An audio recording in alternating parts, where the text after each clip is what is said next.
I'm not pulling out of the driveway. We all know what that means. It's time for the Drive to Work, Coronavirus Edition. So I've been doing lots of fun interviews, and today I continue that trend with Brian Tinsman, and we're going to talk about Rise of the Eldrazi. Welcome, Brian. Hi, Mark. Hi, everybody. Okay, so let's go back. So it's interesting. Most of the time when I do interviews, I'm the one that was on the design team, and I'm talking to people who develop it a lot of the time. But in this particular product, you led the design team, and I wasn't on the design team at all. I was on the development team, so a little backwards from most of my interviews. So, okay, so let's go to the very beginning. Where did the idea to do this set come from? This was kind of a follow-up in Zendikar block, and, Zendikar had kind of like this kind of 3-act storyline where initially it was a lush world full of energy, and then in World Wake things were starting to get crazy, and some turbulence and destruction was beginning to be unleashed. And then in the third act, it was Rise of the Eldrazi, and it turns out that the whole plane is getting overrun by these giant interdimensional kaiju-like sized creatures. I'm sure most people listening to this are familiar with Eldrazi at this point, but it was all still an idea early at this stage. So real quickly, just a little background for the audience. Originally, we were only going to be in Zendikar for 2 sets, and the third set wasn't going to be on Zendikar at all, was the original plan. And the creative team said, whoa, we don't have time to build another world. What if we create an event that is so dramatic that it makes sense that they're brand new mechanics and everything? And I think the creative team is the one that came up with the concept of the Eldrazi. But I know you are a huge Cthulhu fan, right? So you were super, super excited by this. Yeah, right. I really wanted to be part of it because I've loved the idea of these like mysterious beings and forces that are just like above the level of our dimension and inscrutable in their thinking. No humans will ever be able to comprehend what goes on in their world. And I know Brady had Mark Tadine and a few of the other artists out there to do like a story world Bible and put the style guide together. I think it was one of the first times they had ever done that, and they had like a whole bunch of crazy experimental art that they came and showed off and got the entire team excited about. Okay, so what was your driving, like, what was your vision of the design? What sort of led everything that came after it? So we did want to turn the mechanics on there in a new and fresh direction, and we had this really strong concept, and I gotta say I'm really pleased with how it turned out. It's a standout, I think, in terms of delivering on the promise, right? We wanted to have a set that, in fact, I think it probably does count as the first battlecruiser Magic experience, at least that was like deliberately created that way. And do you want to define what battlecruiser means? When you say battlecruiser, what do you mean by that? Yeah. So it's a reference to StarCraft, and the pro players are super focused on efficiency and using the best, most efficient units in the game. But casual players, a lot of times, they just want to go build the biggest, most powerful units in the game, and then throw them all together at the center and see them crash into each other. And Ken Nagel, I think, kind of told the story of how him and his friends they get so much enjoyment out of doing that. And we kind of realized that there had never been a set deliberately created to make 8/8s and 10/10s come out and be the right play, be good to play. And both in limited and in constructed, like you just really never had a set that was focused around that. And the experience of Rise of the Eldrazi, I think it delivered on that. So that's what I really remember about that. Okay, so let's jump in and talk about some of the mechanics. So why don't we start with Annihilator, since that is the most closely tied to the Eldrazi. So where did Annihilator come from? So we were talking about how these Eldrazi are going to be different and distinct, and it was Aaron's Forsyth just like kind of casually mentioned it in a meeting, and he even said we should call this Annihilator or something like that. That's just like super aggressive and scary, and I kind of heard that and looked around the room and said, damn, that I want that. Yeah. and we put that up on the whiteboard along with quite a few other ideas, and everything else was kind of crossed off the list pretty quickly. And the great thing about Annihilator is like traditionally the big creature mechanic is trample, and Annihilator plays kind of differently, and it sort of gives you a few chances while your permanents and your lands are being eaten by these creatures. It gives you some chances to try and hunt for that pacifism or some removal or some way out. And like occasionally you're going to find it, and you're going to be left with only a few resources left on the board in this desperate situation. And so those are super memorable moments when they happen, and that same kind of thing doesn't really happen so much with trample. So Annihilator turned out to be really good for like creating those dramatic moments. And it was very big. I mean, one of the things I know you wanted to do was, like part of the battle cruiser idea was these weren't just little tiny things; these were just huge, gigantic, like large scale things were going on, and big things were happening.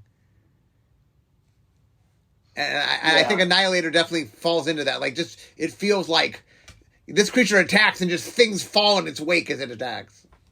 Yeah. Well, one of my principles in game design is to leave people with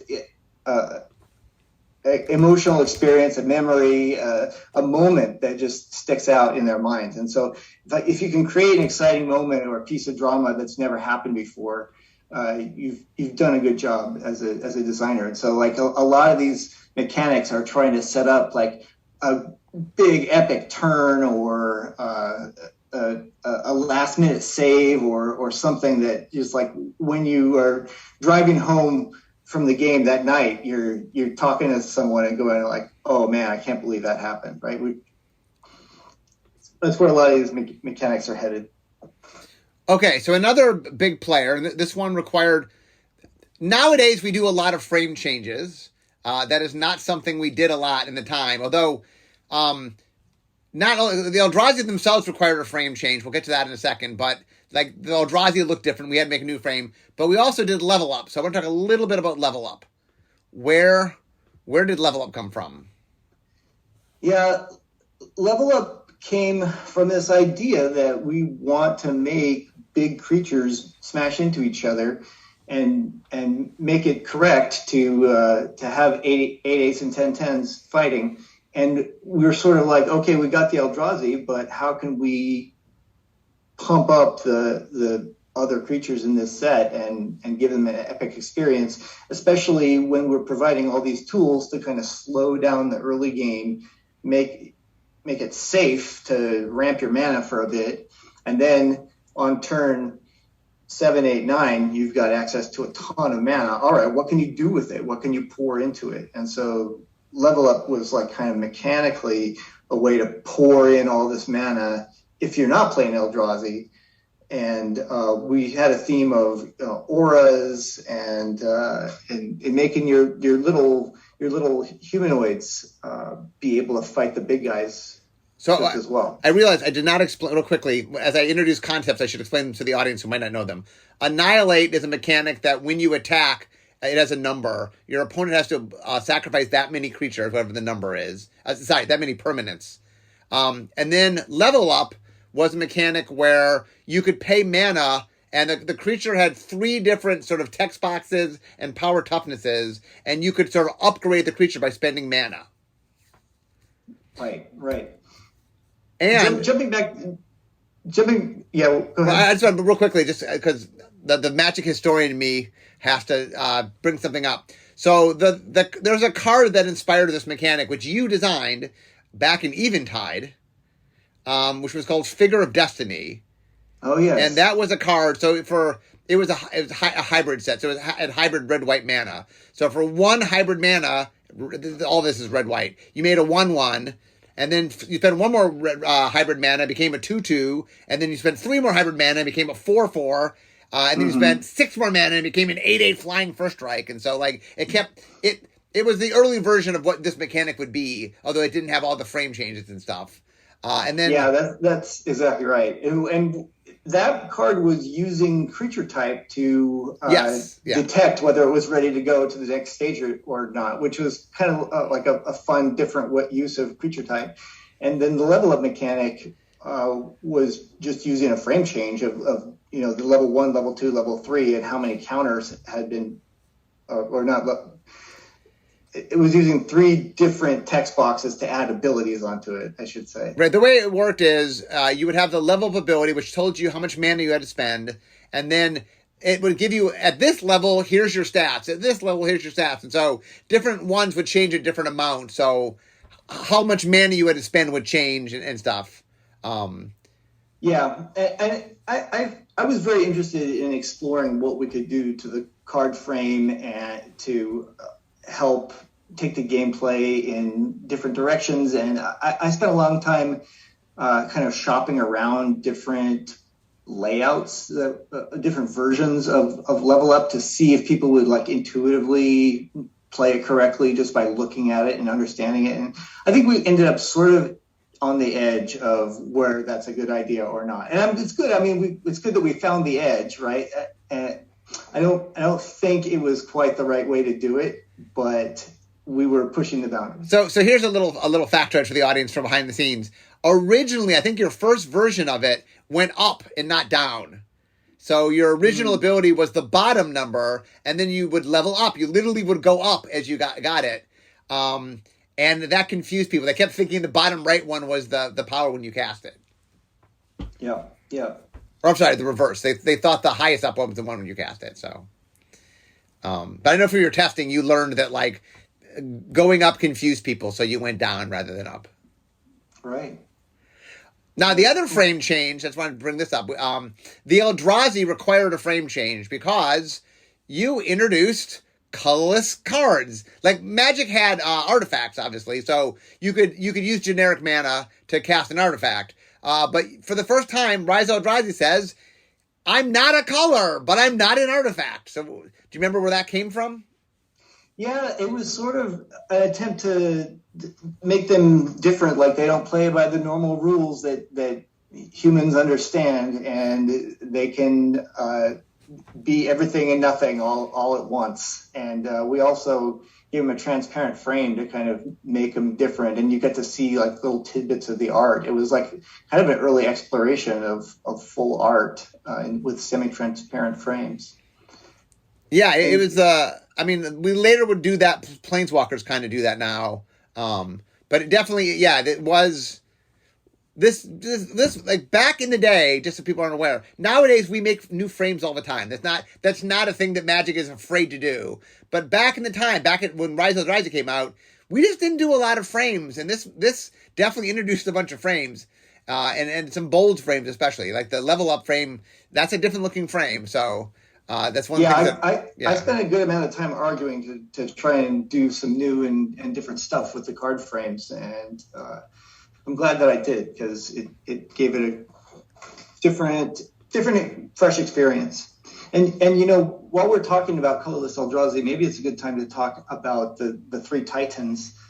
Okay. Emrakul, Kozilek, and Ulamog. And I'm super happy that we did those. We sort of wanted that. We knew we wanted to have some big legendary monsters to represent the Eldrazi, but we ended up amping them up really high in terms of their abilities and how big they were and how powerful they were.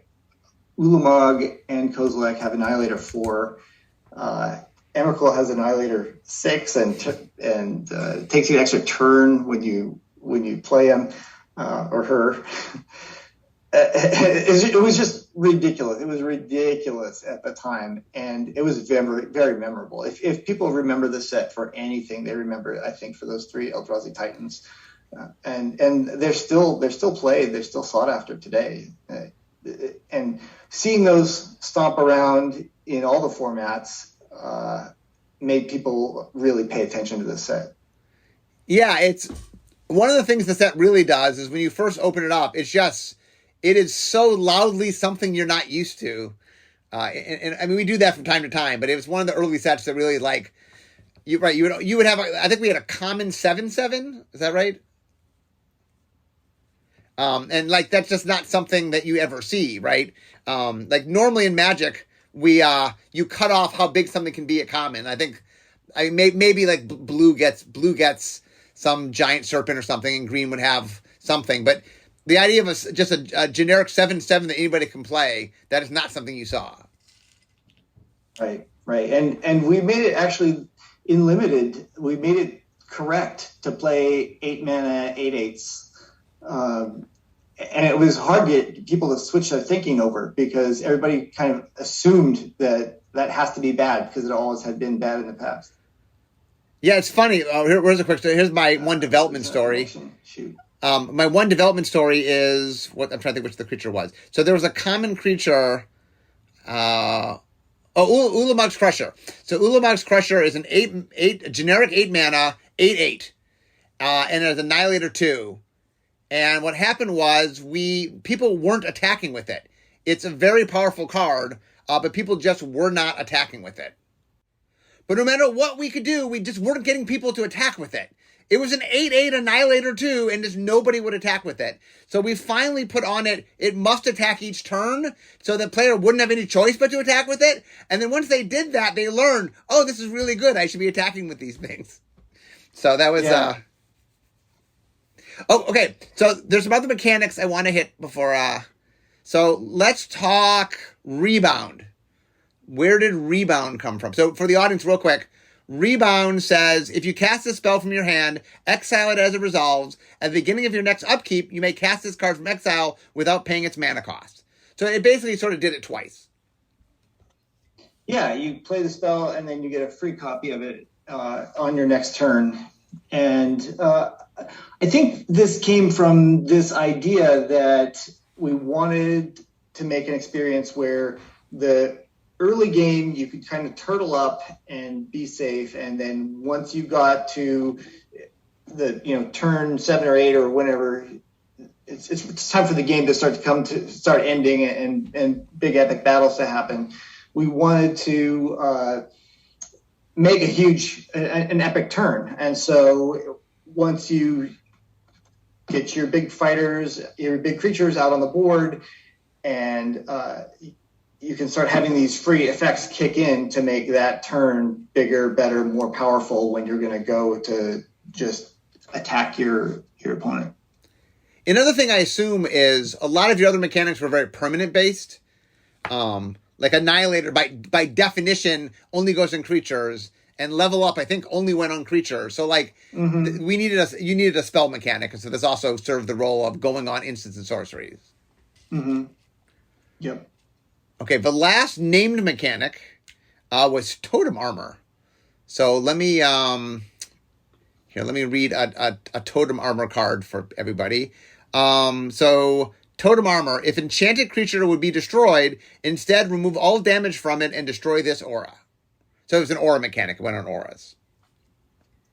Right. And there's kind of an age-old problem of creature enchantments that you get card disadvantage when the creature that it's on is killed. You just got automatically 2 for 1. And over the time, we were trying to solve that with things like equipment, and you and I were both on the Mirrodin design team where we discussed this issue quite a bit when we created equipment there. And we knew that, again, that we wanted to have the kind of like the humanoid, the non-Eldrazi, be able to have a good fight with the 8/8s that we're forcing you to attack with. And so Totem Armor is both a way to fight against that card disadvantage. It's a way to pump your little guys up so that they're able to fight against the big guys. And it also creates those moments where you have a second chance, right? Your guy should have gotten killed. Instead, the Totem Armor falls off. He's saved. And now it's possible that in that battle, everyone was killed except the guy who was just saved by your Boar Umbra. And now he's going to go in and do the last couple of points of damage all on his own. And what an epic moment. Yeah, I mean, a lot of Rise of the Eldrazi really was, like I said, your vision was, we want to get to these giant, epic battles, and what can we do to get there? I know one of the challenges on the development side of things, so that's the team I was on, is making it so you got to the point where you could do that. There was a lot of things we had to do. I mean, you had done a lot in design, and we had to sort of do more to reinforce that stuff. But, there was a lot of, how do you slow the game down so it doesn't end before you can play your 7/7 or 8/8? Yeah, it's funny because it's sort of similar. Like, Commander wasn't super popular at the time, not as popular as it is today. But in Commander, you see a lot of people kind of spend early turns ramping, and it doesn't reward fast, aggressive attacking most of the time. And then you start playing huge game-ending spells towards the end of the game, and that's the experience we were trying to create here, and without knowing it. And then so the Eldrazi themselves became quite good in Commander. And we also should touch on the fact that the 3 Titans reshuffle themselves whenever they go in the graveyard.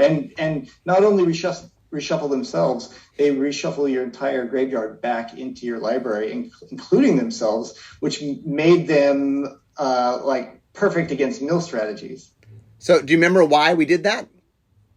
I mean, originally it was because it was perceived they would be too strong in Reanimator, but we had done that mechanic before where anti-Reanimator mechanic was for the card to reshuffle itself, but I don't think we had done reshuffle your entire graveyard back.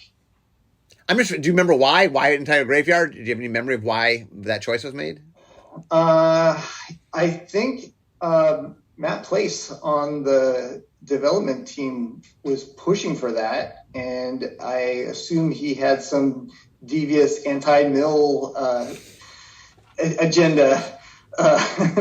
But we played with it, and we thought it was great, and it was different than what had been done before. So I was a fan of it. Yeah, it's funny. For many years, instead of making reanimation more expensive, we just put all this extra text on the big creatures to make them not reanimatable. And then finally we're like, why don't we just make the reanimate spells not quite as good, and then we can stop doing that on the big creatures. So, Okay, so what else? Go ahead. Yeah, but it ended up being kind of great. I think it's quite fun to throw an Eldrazi Titan into almost any deck that can use it in a Commander type of game. Just as a surprise for the mill players. Yeah, as someone who loves milling, I definitely the Eldrazi are a little bit oh, curse you, Eldrazi. Yeah. Right. And in case any of the rules committee out there are listening, I'm still a little salty that Emrakul is banned. We sort of had the idea that if you play a 15 mana spell, you ought to be able to win the game. Come on. And I've never been on the receiving end of degenerate Emrakul Commander deck, but do I ever get to appeal that decision? At some point, we should try to appeal. Okay, so my question for you now is: we went through all the mechanics. Is there any sort of particular cards or themes, anything else that really you have fond memories of? Well, I got to touch on those Eldrazi Titans. Looking at Emrakul, I remember reading some message board where people were try to think of the biggest, dumbest card you possibly could the new card in Rise of Eldrazi is even bigger and dumber than that. And I was sort of like, oh yes, we did our job. Yeah, I remember in development we had a big talk about whether they were supposed to be enter the battlefield effects or cast effects, and we ended up doing. I think we were just trying to make them a little bit stronger, so we did cast effects rather than enter the battlefield effects. Yeah, I mean, I think it's a good balancing decision because you've got to, you can't abuse it by bouncing them, and they're as enter the battlefield effects, they would have been a little more degenerate. But like I said, if you get Eldrazi Titan on the board, you kind of deserve to start winning anyway. I also think one of the things is flickering and stuff could cause it could get kind of degenerate with flickering. I assume that's another reason we did it. Yeah, exactly. I remember Eldrazi Conscription. That's a fun aura. It's an 8 mana aura that gives a creature +10/+10 and Annihilator 2. And Trample. And that. Oh yeah, Trample and Annihilator 2. Yeah. that was. I don't know if it still is kind of the best aura to use in terms of play auras for free type of effects, and there's aura fans. It was the first colorless enchantment, by the way. We had obviously we'd had colorless creatures and artifacts because they were artifacts, but we hadn't had a colorless enchantment, and so this was the first set to have colorless enchantments. Yeah. Oh, we have not mentioned Eldrazi Spawn, mana bots. Okay, let's talk about Eldrazi Spawn. So Eldrazi Spawn, let me find a card that has them. They were little creatures. It was a 0/1 Eldrazi Spawn, and they had the ability sacrifice this creature, add 1 generic mana to your mana pool, or 1 colorless mana to your mana pool. Yeah, so that's a way to ramp mana without giving you permanent mana ramp. And now that treasures have existed, they seem sort of archaic, but there was no such thing as treasures back then, and so we said, let's make them little creatures, and that was nice too because in case somebody was playing an aggressive attack deck and you needed a while to ramp up your mana, you could use them as chump blockers, and they made you feel safe, like you had at least a couple more turns to get out your big stuff. And we had cards that would make 2 or 3 of them at a time too, and they could really take you from turns 6 mana to 9 mana in one turn, put out something giant, and then keep going. So yeah, it's fun. Yeah, I thought played great. They did. They were cool. And like I said, they're sort of the precursor to treasures. Maybe treasure wouldn't have existed if not for the Eldrazi Spawn. Mm-hmm. Yeah, that's right. And I remember they caught on. They were quite popular in R&D in the pit when the set started getting play tested. So any other fond memories of the set? Not of This World was a counterspell against anybody that tried to mess with your Eldrazi. So that was a memorable colorless instant. Yeah, it was actually tribal card type, which wasn't something that we had done much. Well, yeah, we had done. Lorwyn introduced the tribal card type, and then we really didn't use it that much, but we decided to use it for the Eldrazi so that we mechanically could tie the spells and other things to the creatures. Mm-hmm. Yeah. And of course, All Is Dust. That's another tribal. While we're on the topic of tribal sorceries and instants, that's a tribal sorcery Eldrazi, colorless, 7 mana. Each player sacrifices all colored permanents he or she controls. That was a huge statement that these Eldrazi is serious. They're going to eat everything that is the normal world. Yeah, so just for a little history buff for people, a little history knowledge, this set went on to be really among the in franchise drafting crowd, one of the all-time favorites. This is when you ask people like who are old-time drafters, what is your favorite set to draft? This is one of the ones that comes up a lot. It is different. Like one of the things about this set was, I know beginners were a little overwhelmed because you didn't know what to do. But once you understood what was going on, it was a really elaborate. It was a very interesting set to draft once you understood what was going on. Mm-hmm. Yeah, I feel like I was very lucky to get to work on this set because we had more freedom than we had with most sets on average. I feel like there's sort of like a reactive thing that happened, at least back then, when, if you really pushed the boundaries in one set and it was perceived as being, popular or unpopular, the next year's worth of sets or the next 2 years worth of sets would be, don't push the boundaries, don't do anything crazy and weird.